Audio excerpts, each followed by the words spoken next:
À 16 ans, j'avais eu l'impression de trouver un état d'esprit différent où je me sentais pas jugé. J'ai voulu rentrer en contradiction la plus totale avec mon mode d'éducation. Je lisais des bouquins Anard, Bakounine, Proudhon, etc.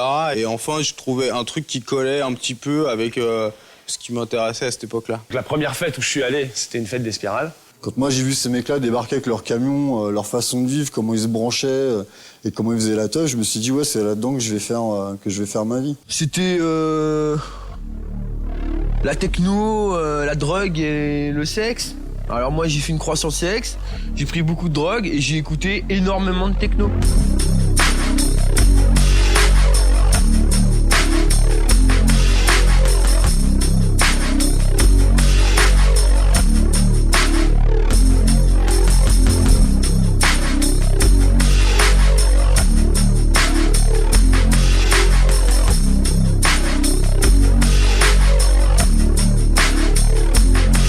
En fait, moi, mon premier Technival, c'est celui de Tarnos. Je suis parti avec Jeannot, avec Nout, à Tarnos. On n'avait pas de son, mais on avait un camion qu'on avait loué. Et on rencontre, donc via Christine, une amie en commun, tout un autre groupe du 78 où il y a Moumout, Popov, Annès. On était tous dans les balbutiements d'être DJ, mais voilà, on avait envie de se faire plaisir et on s'est fait plaisir pendant un mois et ça fait 11 ans qu'on se quitte plus.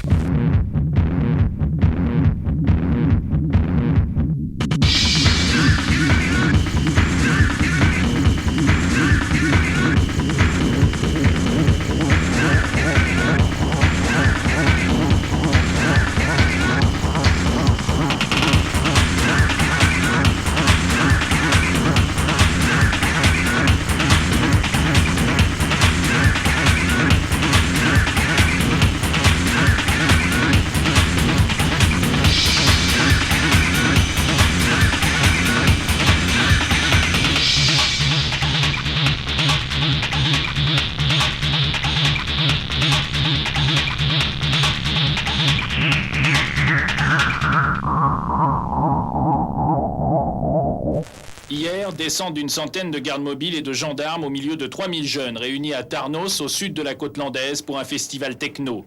La manifestation se déroule sur un terrain appartenant à l'armée. Nous avions filmé cette fête dans le calme. Mais vous ne verrez pas ces images. Au moment où nous quittions les dunes de Tarnos, nous avons été agressés par une quinzaine de jeunes qui s'en sont pris à notre matériel et ont volé nos cassettes de reportage. À la fin du premier mois de Technival, on se fait appeler les Bleus. Bon, bah, les Bleus, c'est rigolo, 5 minutes. Trouver un nom, c'est pas évident. Et puis il y a Léo qui, un soir, vient nous voir et qui nous dit, bah voilà, j'ai trouvé, quoi. À l'époque, je jouais sur un jeu informatique qui s'appelait Hérétique, qui était une histoire de sorcier qui balance des sorts dans la gueule des mecs. Et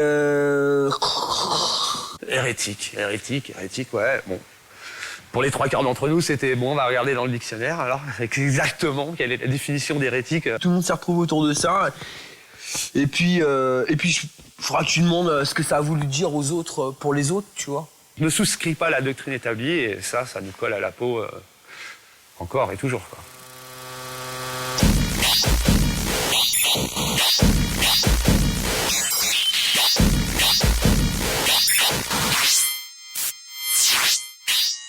Je suis ex-officier des renseignements généraux, donc maintenant je suis officier de la DRPP Paris, donc c'est la direction du renseignement de la préfecture de police de Paris. Et mon rôle a été, à une époque, de faire un peu la lumière sur le mouvement des free parties. Donc ça, c'est la synthèse du travail que j'ai fait avec mes collaborateurs pour dire voilà qui ils sont. Il y avait les sons du 95, les sons du 94. Bon, 94, c'était à mon avis 94 et Paris, les hérétiques. Il y avait le 91 avec les TNT. Il y avait les UFO qui avaient leur base à Ris.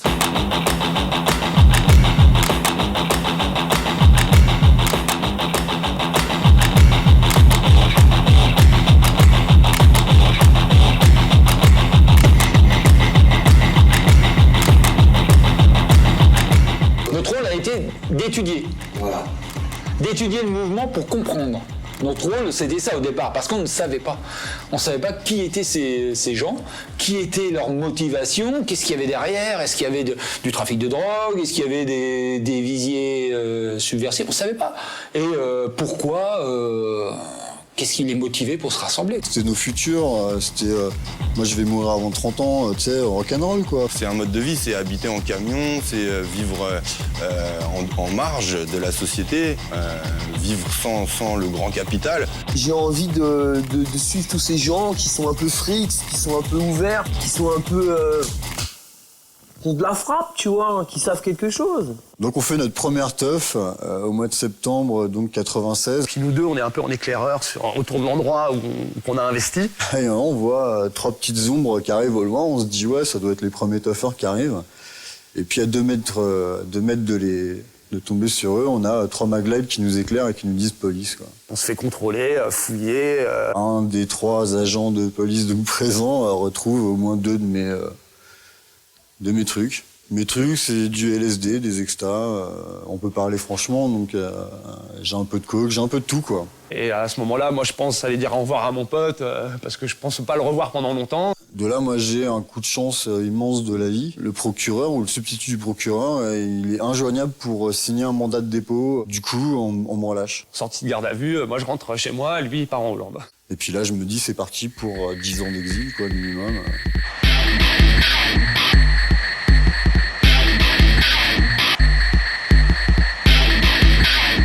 Ces faits entraînaient une consommation de stupéfiants, plus ou moins importante, mais bon, il ne faut pas la minorer non plus.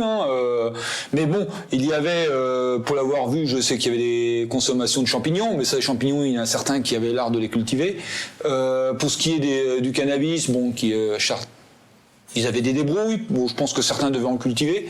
Voilà, donc maintenant, dire qu'il y avait une organisation de dealers derrière chaque groupe, je crois pas, quoi. Bah moi je deal, je peux le dire maintenant parce que je touche plus du tout à la drogue, tu vois, donc à l'époque je deal, je vis bien, j'ai de l'argent.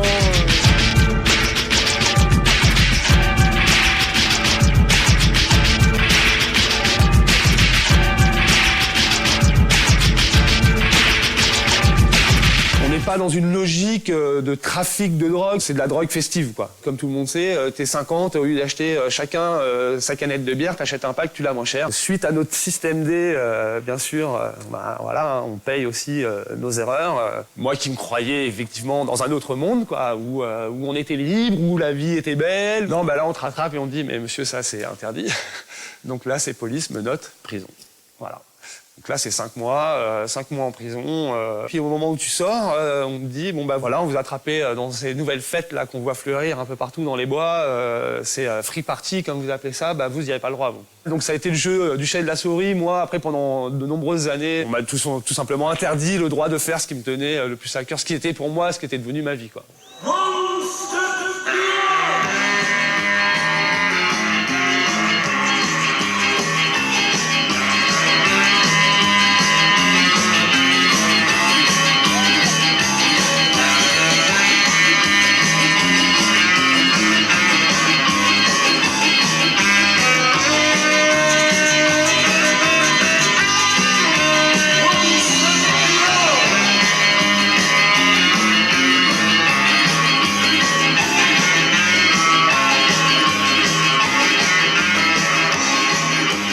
L'autofinancement a été fait en partie sur... déjà, le financement n'était pas excessif. Les caissons, je crois qu'ils les construisaient. Il y avait beaucoup de débrouilles. Et il y avait un truc génial de Fabien qui était de faire des fausses préventes pour les grosses rêves commerciales. Pour nous, c'était pas normal que les mecs fassent payer, donc de notre point de vue, il était tout à fait normal qu'on ait notre part et que ça nous fasse avancer nous aussi. On se faisait un petit pécule qui a permis d'acheter les enceintes, les platines, etc. Quand il y a eu la maison à Aulnay, je pense que ça a vraiment changé la dimension du groupe. Parce qu'il y avait vraiment un lieu où tout le monde vivait, donc il y avait une émulation permanente, il y avait tout le temps du monde qui passait. Le matériel était stocké en bas, les camions étaient garés devant, il y avait des gens d'autres sound-systems qui passaient nous voir. Il y avait une grosse énergie à Aulnay. On pouvait tout préparer les fêtes là-bas, on partait de là-bas, le matériel rentrait là-bas, on vivait là-bas. C'était vraiment notre base. Non, il faut aller voir la gendarmerie. Parce qu'ils sont prêts à se donner des lieux en accord avec des mairies. Et il y a même un terrain, un entrepôt militaire sur un terrain militaire juste pas loin. Bah ouais, c'est ce qu'on avait dit là. Qui ça, quoi? De quoi vous parlez là? Dans un département.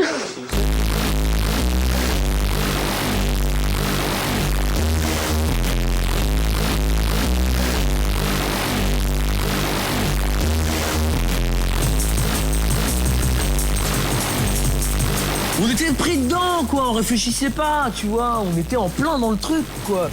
On n'avait pas de recul sur ce qu'on faisait.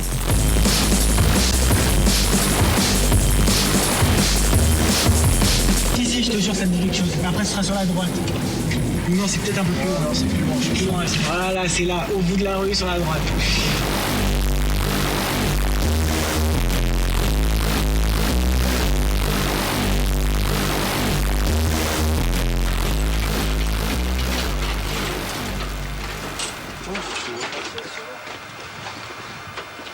Et puis il y a plein de machines. Il est con de pas avoir pris le pied de biche, putain.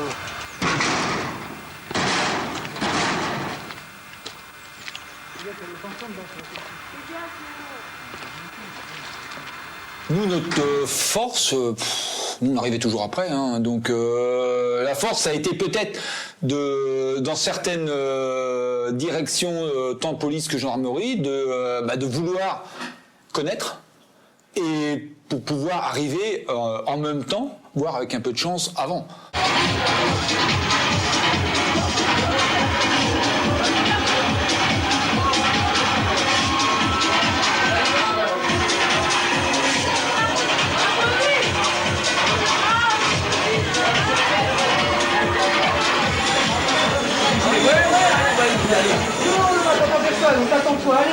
Faut y aller, là, il y a une soirée organisée là, non? Il y a des décors à poser, il y a des trucs comme ça, quoi. Ouais, voilà.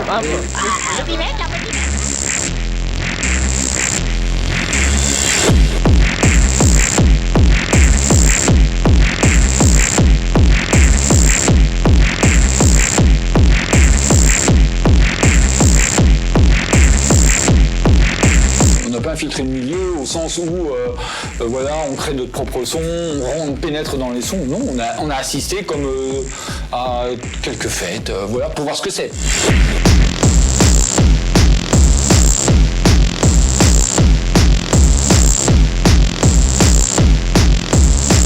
Ah ouais, il y a Cathy qui me dit il y a grave de monde là-bas. 3 km de...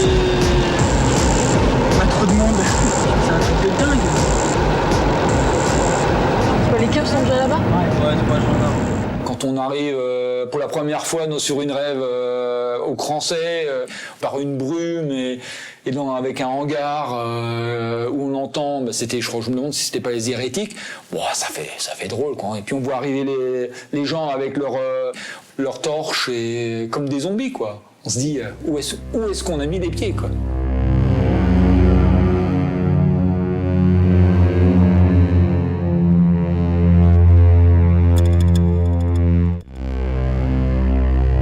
Quand il y a les basses sont bien... ouais, ça porte. Moi, au Crancey, là, quand je suis rentré dans la salle, ça sent sans porter.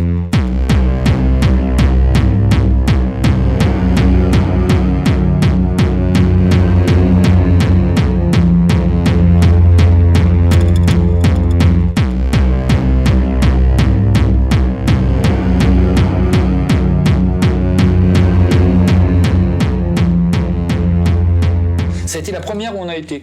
Ils tournaient avec les TNT, qui étaient, eux pourront dire si c'est vrai, mais pour nous, dont on avait localisé la logistique et le noyau dur autour du 91.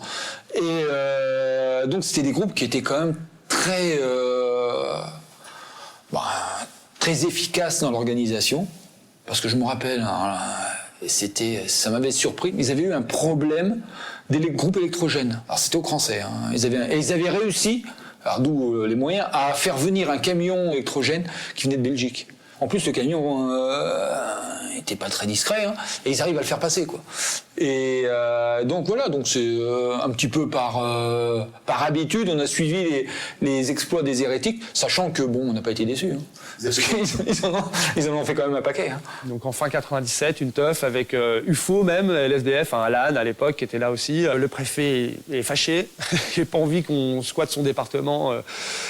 Tout le temps, donc il va frapper un grand coup, ça va tomber sur nous, et donc là c'est matraquage de flics, les flics nous matraquent, on se fait tirer par les cheveux sur 50 mètres, ça c'est Léo qui pourra mieux en parler que moi. À l'époque j'ai des locks et je suis rasé sur les côtés, tu vois, donc j'ai des longs locks comme ça, tendus en arrière, et je suis complètement rasé sur les côtés, et en fait je suis complètement bourré dans la soirée, et là les flics arrivent et me font charger par des chiens, des chiens avec des muselières qui me chargent et qui me poussent comme ça. Et là, les mecs m'attrapent par les cheveux et me traînent sur 50 mètres. On s'est fait saisir nos vinyles.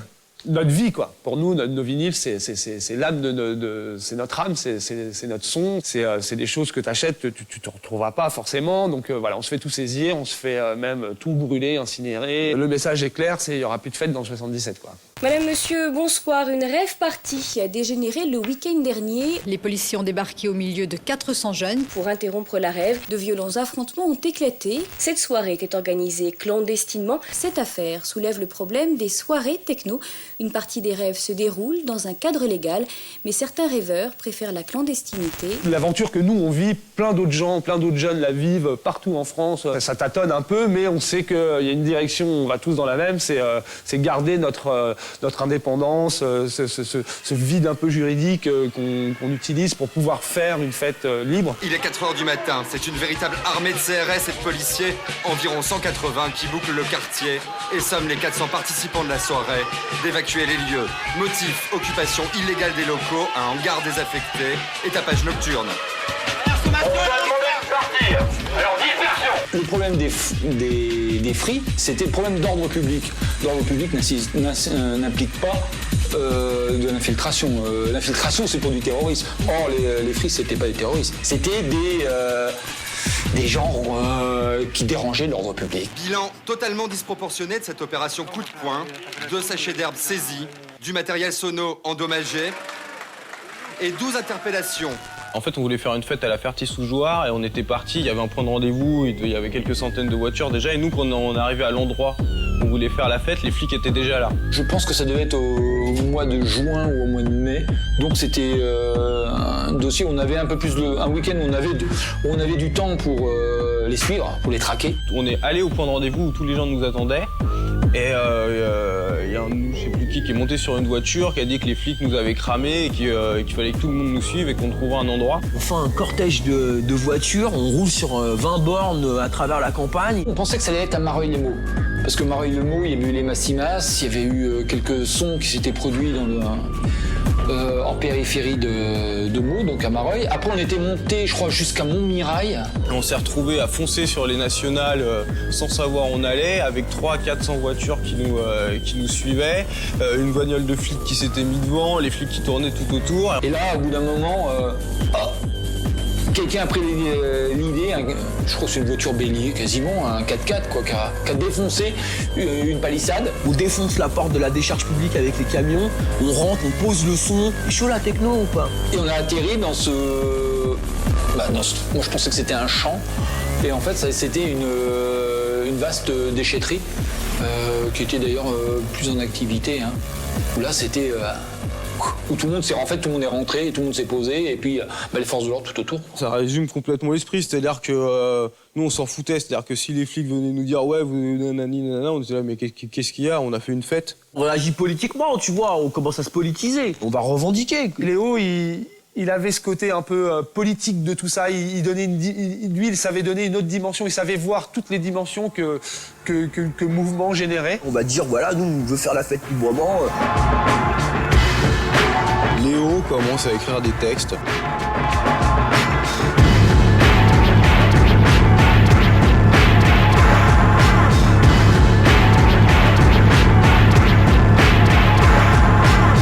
Utopie, ça disait qu'on n'était pas simplement des connards, les pieds dans la boue, la tête dans les étoiles, que c'était aussi un droit à la fête libre, un droit à s'éclater, un droit à prendre le temps de vivre. J'ai en souvenir une soirée qu'on avait fait dans un entrepôt.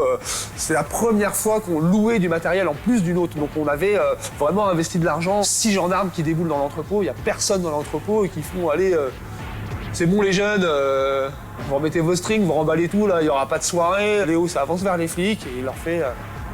carte d'identité à la main, s'il y a un d'entre vous qui touche au caisson, je lui démonte sa mère. Et voilà, ça résume le personnage. Moi, à l'époque, j'y réfléchis pas, mais quand même, je découle sur une idée où il faut faire mal, tu vois. Mais pas dans une idée de vouloir y arriver, plutôt dans une idée de faire des gros coups, c'est d'y aller, quoi, tu vois. C'est tu te sens entouré et tu te dis, voilà, tu sais que mais même tout seul, à mon niveau, c'était de rêver et de réussir à bladroniser le truc, quoi, tu vois. Mieux vaut mourir debout que vivre à genoux. sommes jeunes et fous, alternatifs nous sommes. Vouloir croire à la victoire, sur le pouvoir, voir les tyrans au placard, donner les murs de l'histoire, amène tes portes et la star, les filles, les fous. Si l'homme est un loup, pour l'homme nous serons loups.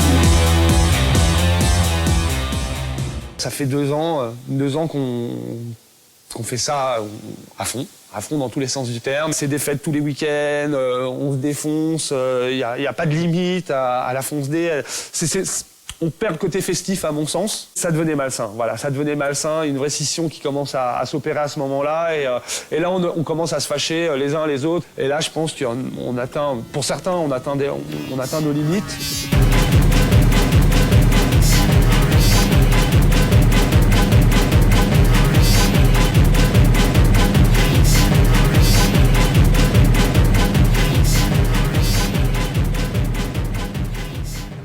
Mon pote Seb qui m'écrit, qui me fait une première page de blabla et je me demande pourquoi il me fait du blabla, quoi. Jamais on m'écrit, ils m'ont jamais écrit, tu vois, en 5 ans d'existence à l'étranger. Là, je reçois une lettre et puis j'ai du blabla sur une première page. Et la deuxième page, je lis que mon pote Derek est mort, quoi. Tout le monde fonce D, voilà, il y en a certains, c'était ouais, moi je vais me foutre en l'air, mais non, moi je me foutrais en l'air avant toi. Et voilà, des concours de suicide qui se terminent par un vrai suicide, par Derek, un de ceux qui habitait avec nous dans la maison, qui se jette devant un train à la gare de Nez,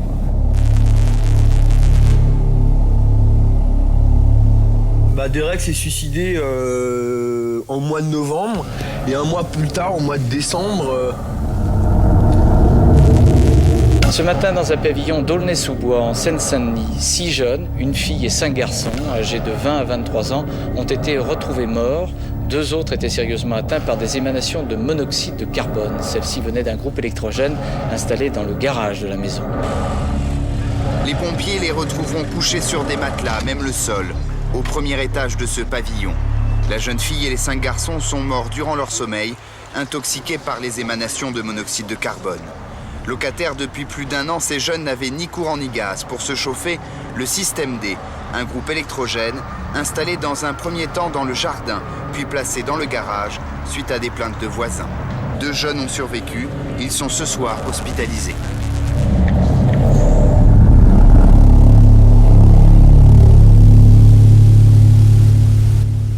Moi, ça a été un trou béant, tu vois. Je suis le seul à m'être réveillé, j'étais dans la maison, je suis le seul à m'être réveillé, j'ai pu réveiller qu'un seul des gars qui était avec moi dans cette maison. J'ai perdu ma copine qui dormait avec moi dans mon lit. Moi j'étais anéanti, donc j'ai pas vraiment réagi à ça, moi personnellement. J'ai été anéanti. Après, tout le monde a réagi complètement différemment. Est-ce que je m'en suis remis? Je te le dirai dans 20 ans.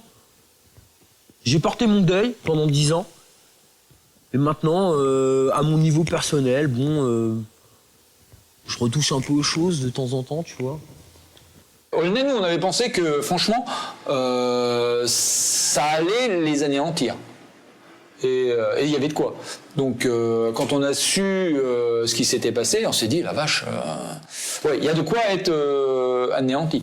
Bon, mais comme quoi, ils avaient des ressources. Hein. Ils ont réussi, après un tel drame, ils ont réussi à rebondir, quoi. Nous, cette tragédie, elle nous a tous ressoudés. On est tous repartis dans le même sens. Avant l'accident, on était une bande de potes, on était un crew, on était un sound system. Après ça, on est devenu une famille. Ça nous a liés pour toute la vie. Nous tous, là. On pourra se prendre la gueule des milliers de fois les uns les autres. Hein. On faisait la fête d'Halloween juste après la fête des morts. C'était où on arrêtait tout, c'était on continue et pour eux on va faire quelque chose de bien, aussi pour eux, pour nous, pour tous.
été contacté par des journalistes où on m'avait demandé de m'expliquer sur ce fait divers, sur ce qui s'était passé. Et donc moi j'avais refusé, j'avais pas envie de m'étaler dans la presse là-dessus. Et donc ils ont été de trouver celui d'entre nous qui a pas su dire non. Ce sont des phrases chocs qui déplaisent. On voit bien que ce jeune journaliste a eu ses 6 pages, non pas pour l'âme musicale du groupe, mais il en a fait un espèce de papier scandale en révélant l'histoire de cette mort des hérétiques. Depuis ce jour-là, nous avons utilisé les journalistes pour nos soirées. Pardon, est-ce que vous pouvez me répéter ça? Vous avez mission de nous interdire à la presse? Ah non, vous n'avez pas le droit. On est en pleine période où toutes les teufs qui se passent autour de Paris se finissent à coups de matraque au pire, et puis une annulation de teuf au mieux.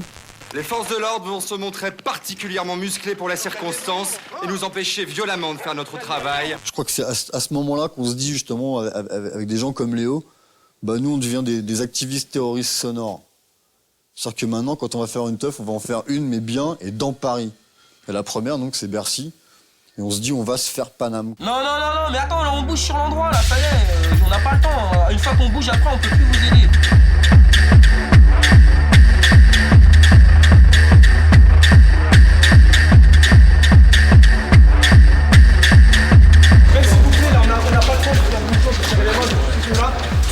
Il y a toutes les baguettes à enlever, à commencer à tout débaguer. On fait un gros village là. Et Fabien, on silence.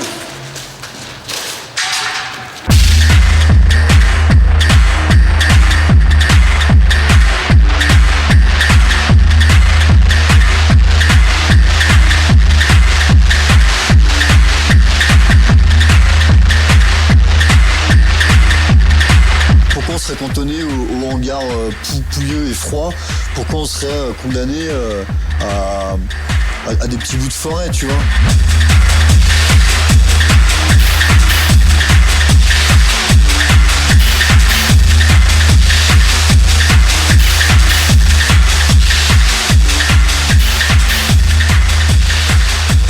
Je pense au bord de Seine qui sont juste à côté, qui ont un parking, et je dis bon, on met les gens sur le parking, on les fait venir à pied, on les prend de vitesse et on organise une soirée de Vicky.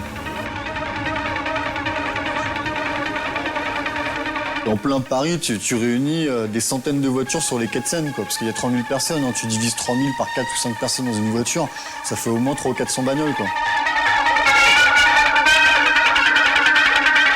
Moi, je me suis vu bloquer le boulevard, la voie rapide, là, tu sais, qui longe la Seine, pour faire passer le convoi. Hein. Vous voyez Bercy Expo là-bas? La fête, c'est sous Bercy Expo, dans la gare de fret de Bercy.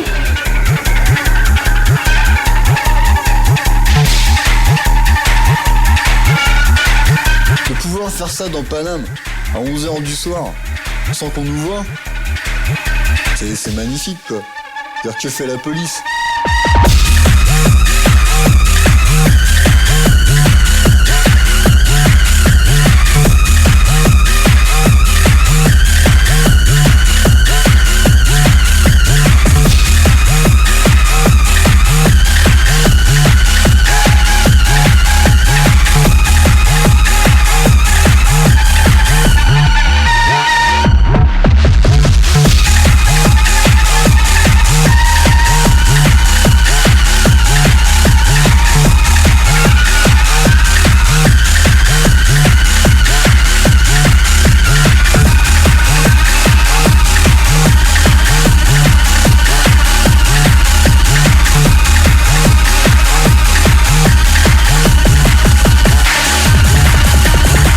Un business de vinyle dans la techno underground, et nous on a des artistes, justement Popov et Sam qui font leur premier disque. On a fait un label hérétique qui s'appelait Rock and Fuck en réaction à l'article de Rock and Folk. On monte plein de petits labels, tout est à l'arrache, rien n'est déclaré, il n'y a pas encore vraiment d'assaut, c'est que du cash. Au début, musicalement, je faisais de la transcore. Après, je suis passé par un truc plus break, post-apocalyptique, hard break. J'ai une phase hardcore lent, très lourd, très rythmique. Après, je suis passé au speedcore, noisecore. La volonté, c'est de s'émanciper aussi de ce carcan musical qui était le rock, le hip-hop, l'émergence du hip-hop à l'époque. Et la variété, pop, machin, et de faire autre chose. Mais je faisais vraiment la musique sans réfléchir, en tous les cas, et puis après, il y avait des trucs qui plaisaient plus ou moins. Une sorte de sculpture sonore, quoi. Vraiment envoyer plein de sons en même temps, écrabouiller au maximum et voir le résultat.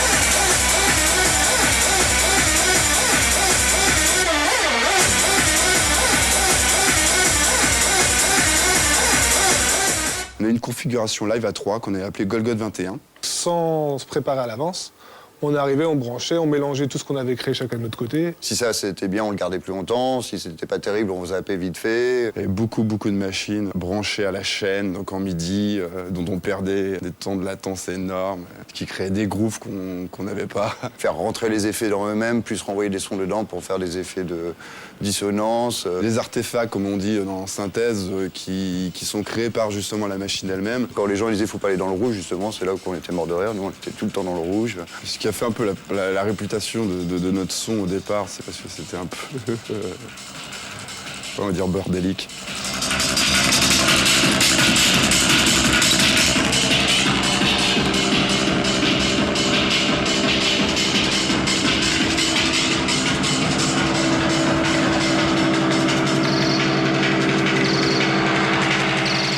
C'est la musique qui m'a intégré au groupe. Quand je crée un live, quand je suis chez moi, je m'imagine les réactions. Je le crée même pas par rapport à moi. Moi, les réactions que ça me fait, c'est toujours bon que je fasse un truc. Il y a des trucs que je fais, que j'adore, qui me font super kiffer à la maison, et je sais que ça passera pas dans une teuf. Que les gens vont pas réagir, ou vont pas comprendre, ou vont pas être dans le même délire que moi ce jour-là, alors que je sais ce qui va marcher en teuf. Je vois à peu près ce qu'il faut faire pour que les gens réagissent, et je le fais.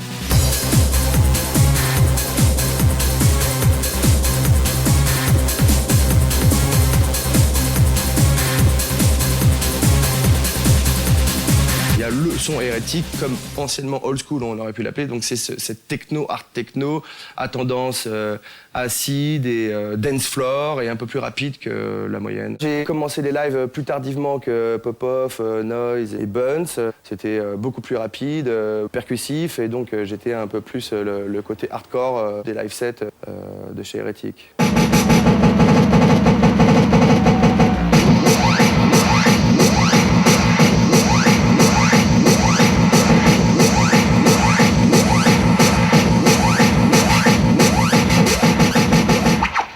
Le premier Technival où j'étais, il y avait 500 personnes et ça me paraissait énorme. Et je sais que maintenant, il y a 40 000 personnes et je trouve ça me plaît pas, je me sens complètement perdu et je m'identifie pas du tout à ça, quoi. Bonjour, et voici en direct des Technival. Il y a je sais pas combien de sons, et en fin de compte, tu passes de son en son et c'est les mêmes disques. Donc... Ils sont arrivés à 2 en ULM de la bombe atomique, regardez. Les 2 sont arrivés qui se mettent en ULM avec un petit truc comme ça. Il y a un phénomène qui fait que ça explose.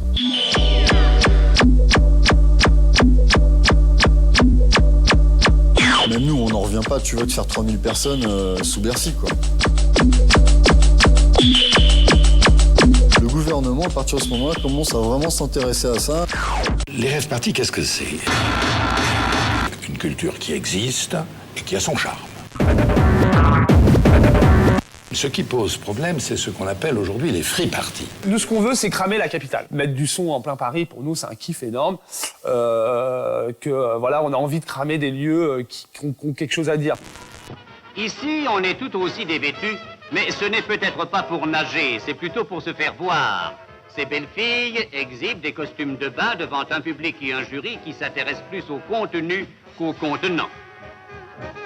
J'ai un de mes potes qui m'appelle un jour, il dit voilà, j'ai un truc à te montrer. Et donc il m'emmène dans cette piscine là, porte d'Auteuil. Et puis en fait, fallait escalader les murs pour pouvoir rentrer dans l'enceinte du bâtiment. Moi, on était dehors, tout ça, donc je me écoute, on va aller voir quand même. Là, on se retrouve dans un lieu, un truc que j'ai jamais vu ça de ma vie, un truc de fou quoi, une piscine en plein air, en plein milieu de Paris, avec les cabines sur 3 étages, en balcon sur les côtés. Et là, je m'assois sur le bord des marches de monitor, je regarde. Faut faire une soirée ici, quoi. Tu vois? Et on part pour l'aventure de Monitor.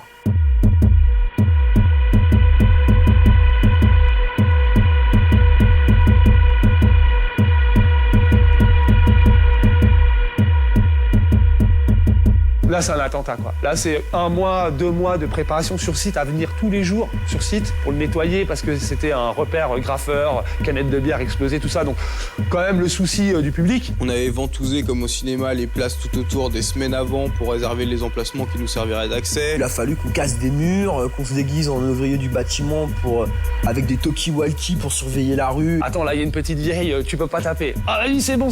Et hop, mettez 3 coups de masse, 2 coups de baramine. Avec des palissades montées devant les murs qu'on casse pour cacher le mur qu'on est en train de défoncer.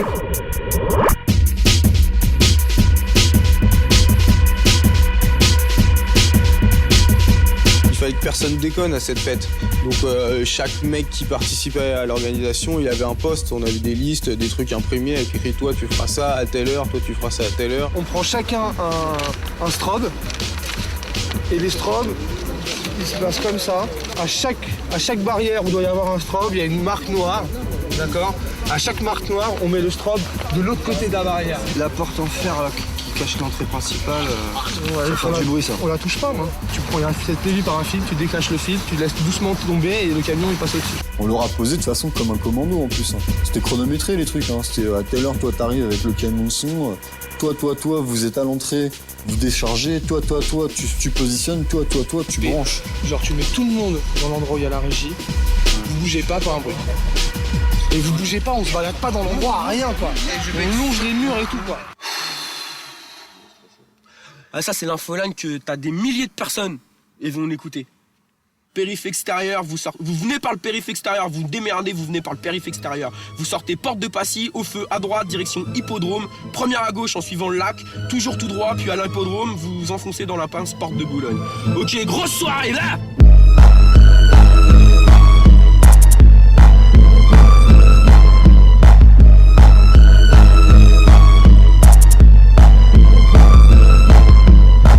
Pas les mecs ils se réveillent, ils ont 5000 personnes dans leur jardin, 45 kilos de son.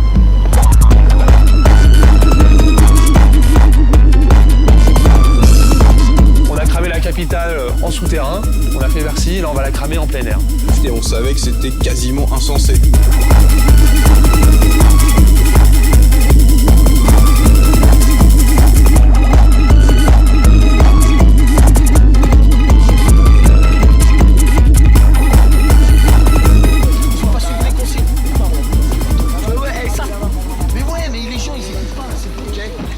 Tous vos voitures. On y va à pied. C'est à pied la fête. À pied. Genre BM double pied, je sais. C'est parti là, on y va.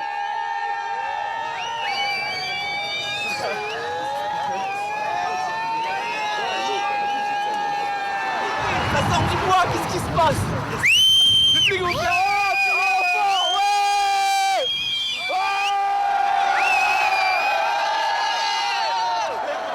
et maintenant c'est sûr, vous pouvez le savoir, les RG savent tout, mais les flics c'est des branques. Ce qui est sûr, c'est que si on avait su, elle n'aurait pas eu lieu. Donc si elle a eu lieu, c'est qu'on savait pas. Bon, on a vu les conséquences, quoi. Je connais des gens que je fréquente qui ont été, et qui ont, comme on dit, ça a été dantesque. Dans Paris, faire une soirée comme ils l'ont fait dans un lieu classé, et en plus le nombre de participants, c'était pas une dizaine, je sais pas combien il y en avait, mais plusieurs centaines, voire quelques milliers. Bon, c'était un exploit.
jouais ce soir-là à Strasbourg. Donc je me retrouve à partir de Strasbourg vers minuit et demi, un truc comme ça.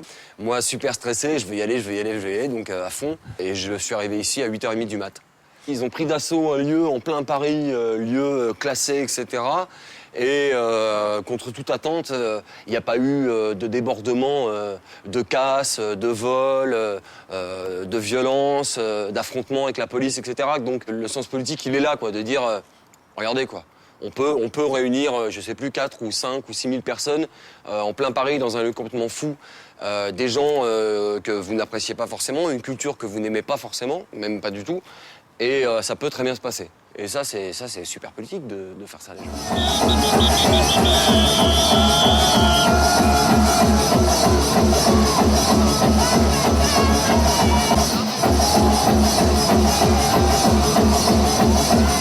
Moi, j'ai tellement aimé le lieu qu'à la limite, j'ai versé une larme de l'avoir craché, tu vois.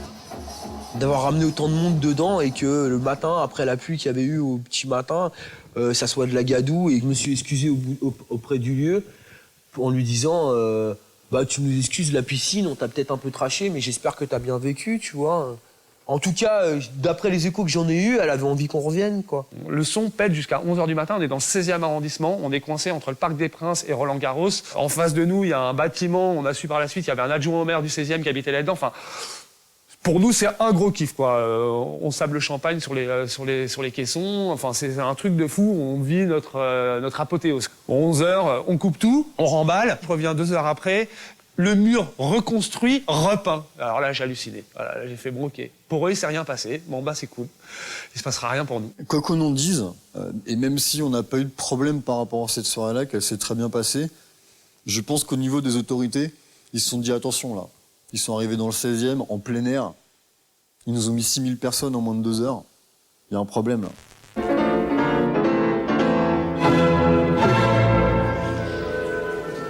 Mesdames, Mesdemoiselles, Messieurs, bonjour et bienvenue au Sénat où, dans quelques secondes, va se dérouler la séance de questions au gouvernement. Vous savez que ça a fait la une du week-end et même la semaine dernière. Il s'agit des fameuses rave-parties. Il n'est de liberté véritable sans contrainte et sans règles.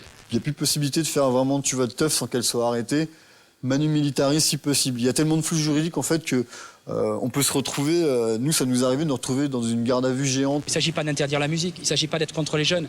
Il s'agit de faire en sorte simplement que les jeunes continuent à s'amuser, à écouter leur musique, mais que le lendemain matin, il n'y en ait pas quelques-uns à la morgue, qu'il n'y en ait pas un maximum qui se retrouvent complètement shootés et qu'il n'y ait pas des propriétaires qui regardent leur terrain les larmes aux yeux en disant tout ce que j'ai fait pendant une vie, c'est ruiné.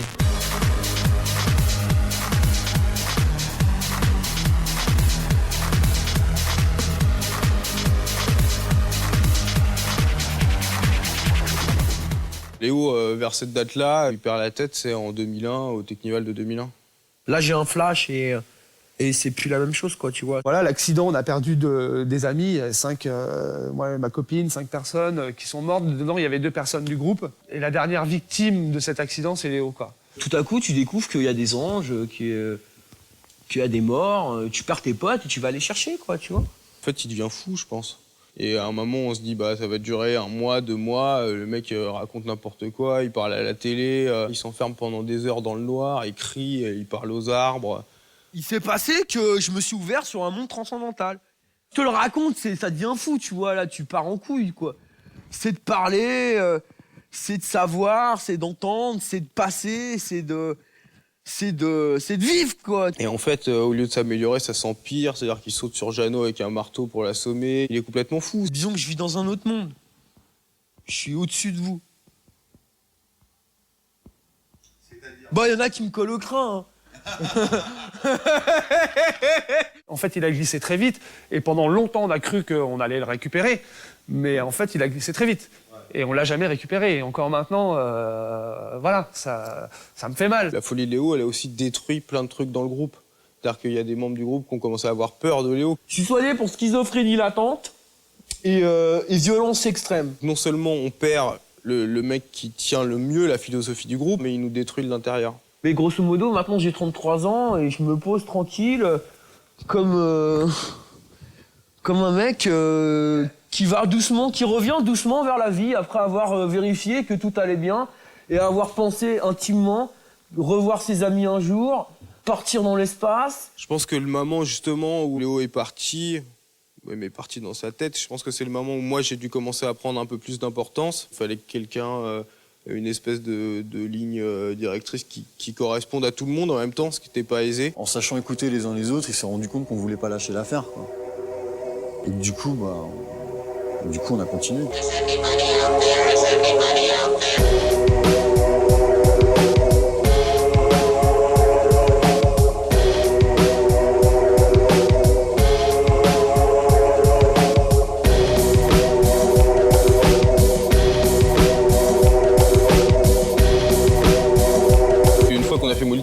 On se disait on devrait refaire des petites fêtes, on devrait être 500, 1000 et profiter au soleil tous ensemble et retrouver la vibe de départ. Mais nous, on peut plus faire ça. C'est-à-dire que nous, maintenant, avec notre nom hérétique, si on fait quelque chose, on a 5000 personnes, on a 6000 personnes. Il faut établir le calme, point bas.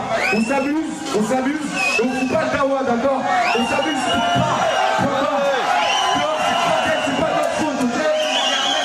Ici, c'est hérétique, ok? C'est hérétique! Quand on s'est fait déborder au 287, c'est parce que c'est un plan qui nous tombe dessus 3 semaines avant la date. On dit que c'est gratuit, en plein Paris, à une porte de Paris. On sait très bien que ça va terminer en pugilat. Ok, et puis ça s'est toujours bien passé. Il n'y a pas de raison que ça parte en couille aujourd'hui. Il y a 1500 personnes dedans, il y en a 1500 dehors. Voilà. Les videurs, ils savent plus où ils en sont. C'est pas du tout le public qu'ils ont l'habitude de gérer. Donc ils commencent à jouer les gros bras. Puis là, c'est la foule qui se retourne contre eux. Donc la boîte est forcée carrément. Les entrées sont forcées. Les sorties de secours sont dégondées. Avant qu'il y ait des morts ou des blessés, écoutez bien. Ici, entouré par la police de Bercy. Écoutez bien. On a des problèmes dehors. Dehors, les gens envoient des bouteilles. Les gens cassent les portes. C'est dangereux. On va continuer la soirée. Mais écoutez-moi bien. Les mecs, soyez peace and love. Ça se finit avec une charge de flics sur le parking. C'est dispersion manu militari. Ouais. Et à partir de là, on change de trip, quoi. Et on se dit qu'est-ce qu'on donne à ces 6000 personnes? Qu'est-ce qu'on peut faire pour faire une belle fête énorme? Rêve autorisé à Marigny-le-Grand dans la Marne pour le premier festival de musique techno organisé en accord avec le ministère de l'Intérieur. 20 000 personnes en rythme jusqu'au bout de la nuit. 3 jours après la fin du Technival, Nicolas Sarkozy reçoit cet après-midi au ministère de l'Intérieur les principaux organisateurs de rave party en France. Il doit aborder avec eux la mise en application de la nouvelle législation sur les fêtes de musique électronique. Quand la loi est sortie, le discours du ministère de l'Intérieur, c'était on va vous trouver des endroits. Exprès, on avait dit de toute façon, si on n'a pas l'autorisation, on fera un truc sauvage. On est sûr d'avoir 10 000 personnes et on foutra un bordel pas possible. C'était la période du passage du Tour de France, donc on avait fait exprès de menacer sur un truc qu'on pensait écouter par les RG, de faire un blocage du Tour de France en amenant 10 000 personnes. Et finalement, la solution, elle arrive de là où on ne l'attend pas.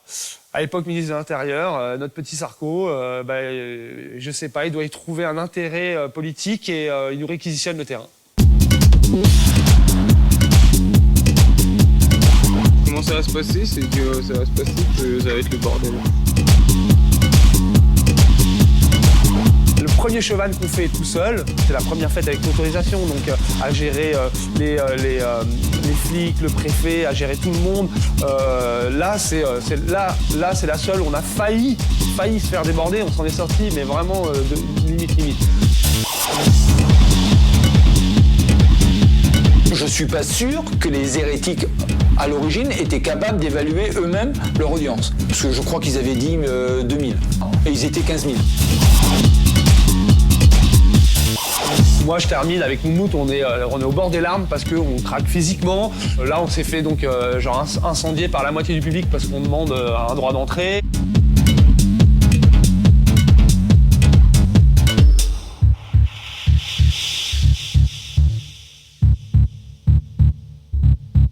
Il y a un moment où tu as tellement de monde que tu es juste en état de stress intense. Dès que tu dépasses 2-3 000 personnes, tu profites de ta fête les 2 dernières heures, quand ça s'est calmé, quand tu as évacué le stress, quand tout s'est bien passé.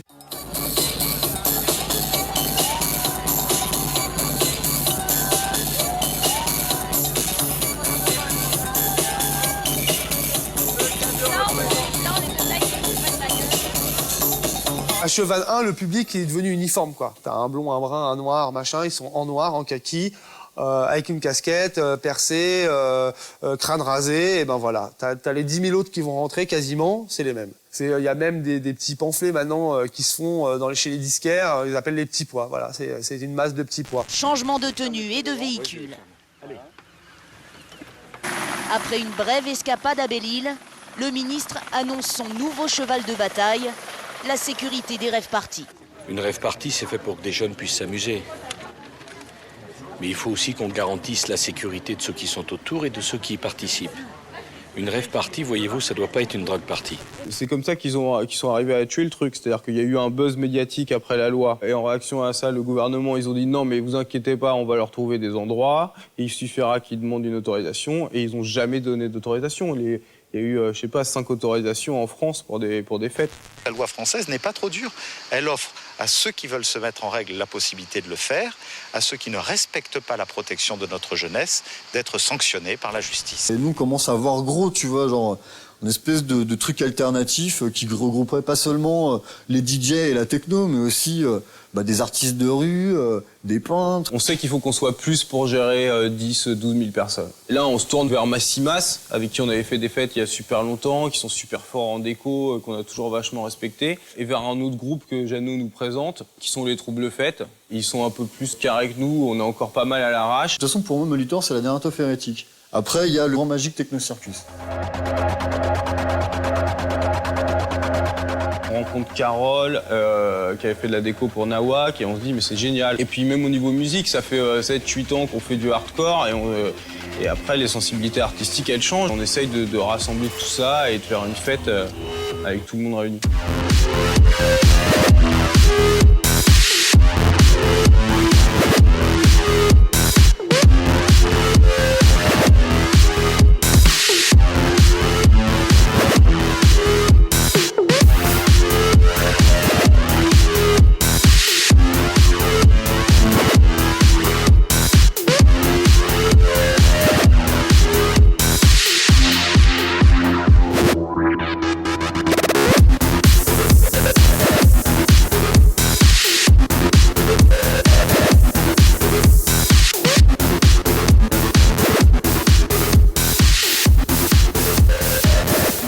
Attention si vous prenez la route du Sud en direction de la frontière italienne. Les amateurs de techno et de free party annoncent des opérations escargots demain soir. Ils protestent contre la loi qui les oblige à déclarer leur rave party. Conséquence, le Technival du 15 août, grand rendez-vous des amateurs de techno, pourrait avoir lieu cette année en Italie. On représente même pas ce qu'on a chez nous, quoi. On est obligé d'aller se planquer chez les Italiens, quoi. La France, c'était la plaque tournante de la free party, dans tous les sens du terme. Les Technival se passaient, s'organisaient. Tout le monde se fait serrer depuis la loi Mariani. Juste pour vivre ce qu'on veut, et ben on se fait rentrer dedans. Tu serais passé sans rien dire, tu passais tranquille. On a attendu 5 heures, tout ça pour rien. Il y a des chiens qui sont morts, des gens qui se sont fait frapper. On s'est fait gazer pour rien. S'ils veulent nous taper dessus, nous charger, ils le feront. Donc les sous-systèmes en eux-mêmes, ils veulent plus poser, quoi. Ils ont peur, quoi.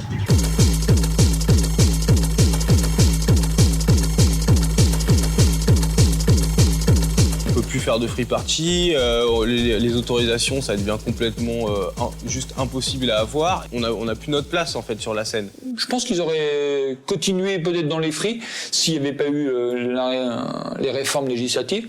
Mais je pense que bon, ils n'ont pas eu le choix.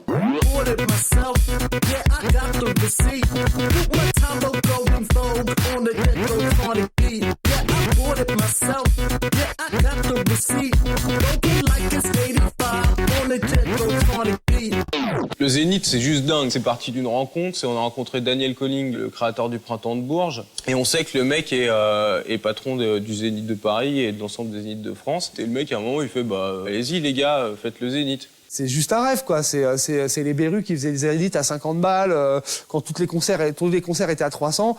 Voilà, nous, ça c'est ce qu'on a envie de faire. Pour nous, c'est un énorme pari parce qu'on a toujours fait que des trucs gratos ou à 10 balles ou à 30 balles. Le Zénith, même si on le fait au prix le moins cher possible, ça sera au moins 10 €, 15 €. Du coup, on décide de mettre le paquet et finalement, c'est complet un mois avant. Il y a des mecs, ils ont payé 110, 120, 130 € une place pour aller au Zénith. Une dernière fois avant cette élection de maire. Anarchie en Cherokee. Anarchie en Chiraki. Anarchie en Chiraki. Anarchie en Chiraki. C'est l'anarchie en Chiraki. C'est les petits qu'on révolte, le groupe au nom de revolver, leader en vert et toujours libertaire, il flotte comme un parfum phonique contestataire. Jette ton cocktail molotov dans les airs. Anarchie en Chiraki. À chaque médaille, ça chauvine. Anarchie en Chiraki. C'est l'anarchie en Chiraki. Anarchie en Chiraki. Et pour tous ceux qu'on chute du leur vie. Anarchie en Chiraki. L'anarchie en Chiraki. C'est l'anarchie en Chiraki. Pousse plus fort pour la zombie. Abtiens-toi de voter pour lui, mon Dieu. C'est le week-end tu vois qui m'en est. T'as serré tellement de pognes. T'as les mains les plus sales de l'Hexagone. Mais t'as fait tellement de billes. Les verpès au RPR comme au PS. Ils veulent nous dépouiller jusqu'à notre dernière pièce chaude. Mais si tu veux pas douiller, un judoka va venir fouiller. Anarchie en Chiraki. N'étonne pas au dépouillement. Anarchie en Chiraki. Si on bascule en Sarkozy. Merci. Ça c'est fait. Moi, je suis pour l'attentat sonore, quoi. Moi, je suis quelqu'un, je me dis, on fait de la politique et de la musique. Maintenant, c'est plus vraiment, en fait, tu vois, la politique qui prime au sein de ce que je veux dire, de ce que Hérétique est devenu, mais plus, tu vois, la qualité de la musique et des spectacles. C'est-à-dire qu'aujourd'hui, on leur offre ce qu'on peut, mais on leur offre plus la liberté et l'espèce de résistance aux normes qu'on leur offrait avant. Ce virage, bon, il y en a qui disent commercial, qu'il aurait été malgré tout nécessaire pour pouvoir continuer à vivre.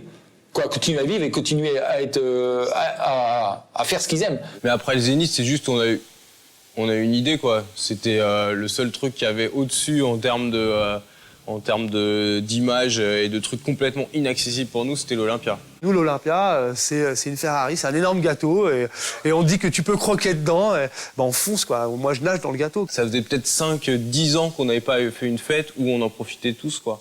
Et où ça roulait, et où tout ce qui était prévu au niveau musique a fonctionné comme on voulait, où les spectacles ont fonctionné comme on voulait. Non seulement c'est un truc qui était dingue, parce qu'on est quand même parti dans les champs et qu'on a fini à l'Olympia, mais en plus c'était une fête qu'on a réussi à 100% pour une fois, quoi.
Ce qui nous fait kiffer, je pense, c'est de continuer à faire avancer le groupe.